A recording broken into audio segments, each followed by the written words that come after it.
She's in the midst of a hectic 11-day tour of Southeast Asia and India involving almost 50 engagements, so it's no wonder the Duchess of Cornwall is longing for a chance to put her feet up. During a meeting with the Raja Isteri, wife of the Sultan of Brunei, the Duchess, 70, admitted the pace is taking its toll. The royal couple, on an official tour of Asia on behalf of the Queen, flew into Brunei for a whirlwind meeting with the country's monarch, Sultan Hassan al-Bolkiah, worth an estimated $20 billion, and tea with his family. Charles and Camilla are spending just a few hours in the kingdom of one of the wealthiest men in the world between visiting Singapore and Malaysia, as the Raja Isteri sympathized about the grueling schedule, asking if she found it tiring. The Duchess, who is 70, replied cheerfully, "Very tiring. Every day, we're non-stop. It's more tiring as you get older," she joked. "I keep trying to tell everybody that I'm not as young as I used to be, and have to slow down."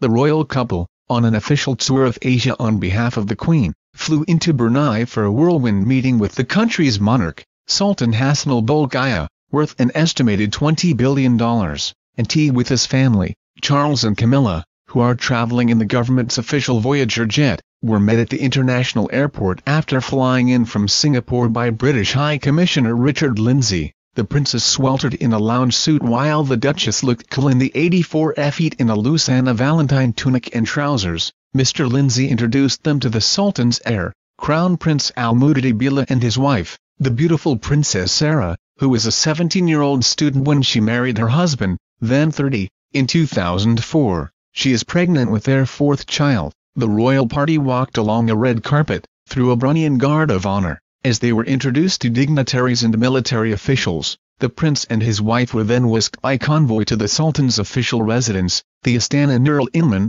for the afternoon. The Sultan's official residence is vast, with 1,788 rooms, 257 bathrooms, and a floor area of 2,152,782 square feet. Brunei's 71-year-old ruler is an absolute monarch but is largely revered by his people for a long reign characterized by peace and prosperity. Charles and Camilla last visited Brunei in 2008 during an earlier tour of Southeast Asia. Their current visit is taking place at the request of the Queen, who has a long and warm relationship with the Sandhurst-educated Sultan, the longest-serving monarch in the world after herself. While the Queen has been on the throne for 65 years, the Sultan of Brunei is currently celebrating his Golden Jubilee. He was crowned ruler of the oil and gas-rich state on August 1, 1968. The official celebrations took place last month and were attended by the Queen's youngest son, the Earl of Wessex, and his wife, Sophie, the Countess.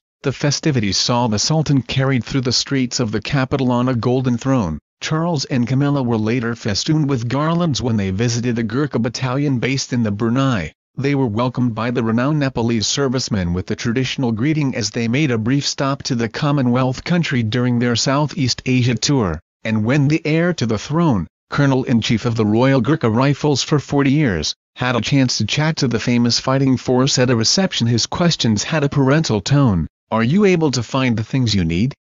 he asked one group, then made them laugh when he said, "Can you get enough goat?" The servicemen are known to use the meat to make curries. The Royal Gurkha Rifles have a jungle roll battalion permanently based in Brunei. The soldiers, drawn from Nepal, are famed for their bravery and fierce fighting skills typified by their renowned kukri knives they wield in battle. Lieutenant Colonel Jamie Murray, commanding officer of the 2nd Battalion Royal Gurkha Rifles, hosted the royal couple during the reception at a Brunei royal family residence called Edinburgh Palace. Later the Duchess was all smiles as she met with Her Majesty the Raja Isteri for a private audience. The women spoke warmly as they posed for photographs, discussing the Duchess' Commonwealth tour schedule. As the press were ushered out, the two women embarked on 45 minutes of private conversation, before joining their husbands the Prince of Wales and Sultan of Brunei for tea. Reunited with the Prince for tea, the Duchess said they had a lot to talk about in the very enjoyable meeting. The royal couple enjoyed tea with the Sultan's family in a gilded room bedecked priceless masterpieces on the walls.